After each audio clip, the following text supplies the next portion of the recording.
Hello, brilliant people. It is Cynthia Painter here from Create Action Now, and we're going to talk about how to get the right people and enough of the right people into your speaking events, your workshops.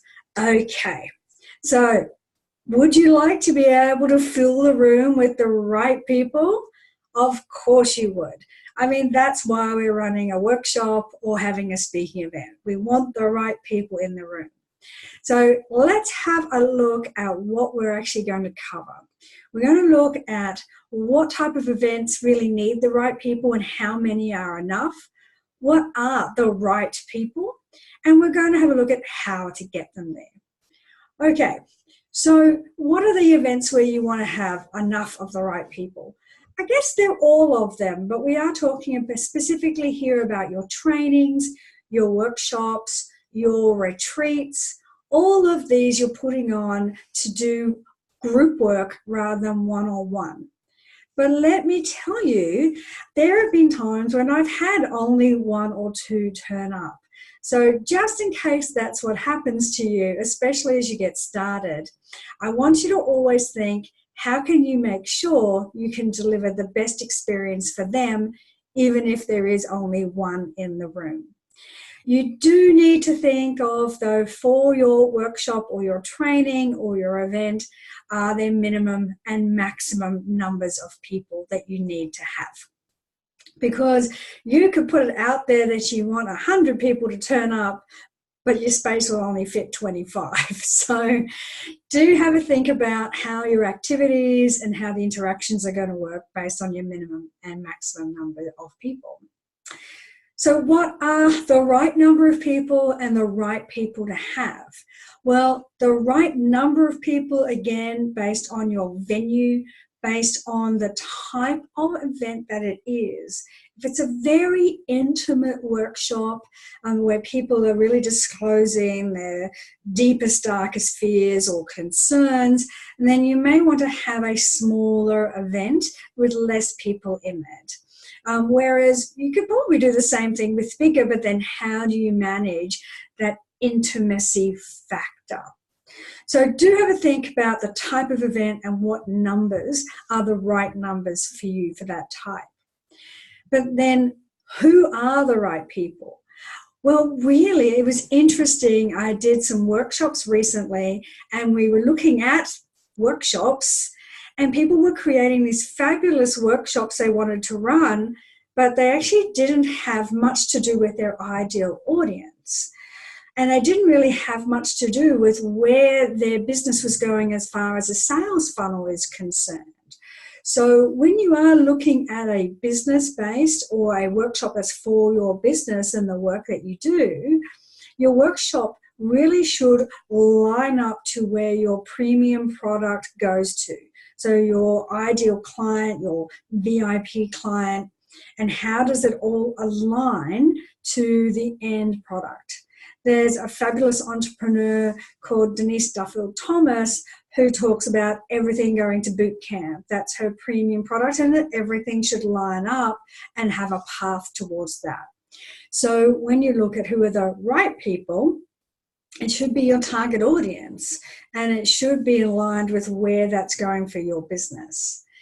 Now, that doesn't mean that we're not going to go out and run events that are great for the community and everyone could be here, but you can't present in a group format to everybody. There's too many variables. You need to be able to deliver an actual outcome, and if everyone's on a different page, then that's going to make it very hard to get consistency of outcome for your audience. And you've probably been in trainings or workshops or conferences where you feel either really ahead or really behind some of the other people in the audience. That is the nature of group work, but you can minimize that by being really clear on the deliverables and really clear on who that actual end audience is and what's the outcome that they get. And again, thinking about what's the next step in working with you. So typically workshops can be higher on the funnel, so the sort of freebie element, they're not right at the top, but they're going to be closer to the top than, say, one-on-one premium work.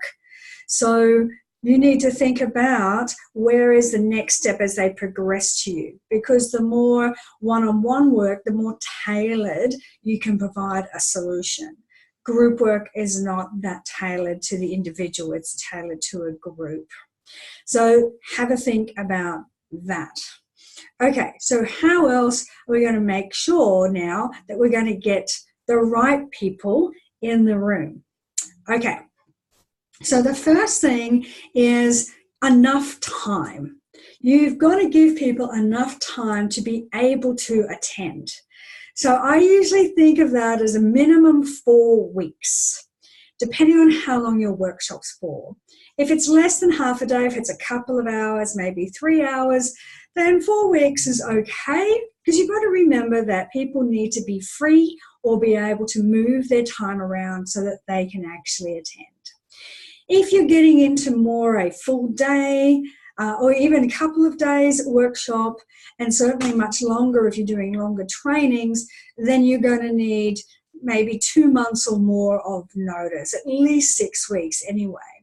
You've got to think if people have got to be able to change their schedule around, or they've got to be able to arrange sitting requirements if they have children and so forth.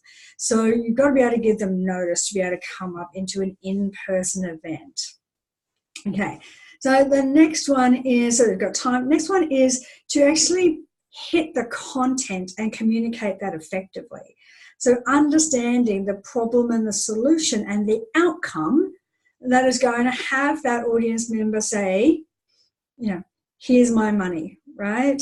So you've got to make sure that you're not just coming from your perspective of what you think is the right answer, but understanding how they see the right answer to be of that particular problem or solution. Okay. Then we need to get loud and promote it, particularly promoting it local. Now, some people might go, oh yeah, do I do flyers? Do I do newspaper? They certainly are local. Can be hard to be able to hit your ideal audience, but something worth looking at as being able to do that. If you're going to use social media, certainly use your page. Certainly use any local pages where you're and groups where you're allowed to promote your business. And I wouldn't be doing just straight promo posts, so straight promotion posts, where it's like, come to my event here. You need some engagement on social media. Engagement is about education and it's about entertaining. So social media is actually all about that, not just about the sales. So you need to have a few different ways to skin a cat, as they say, in sharing, like, I'm really excited that this is coming up, or I'm here shopping for the resources at the next workshop, bring along, or some questions. What's 3 things that really bug you about this? The answers are all covered at the workshop, so you can do it that way as well. Email marketing is fabulous for your audience that are already on your mailing list, highlighting that it's a local event in case you have people on your mailing list who are outside your local area. Then again, you may also have some people who are on your mailing list who might like you to come and run that workshop in their local area.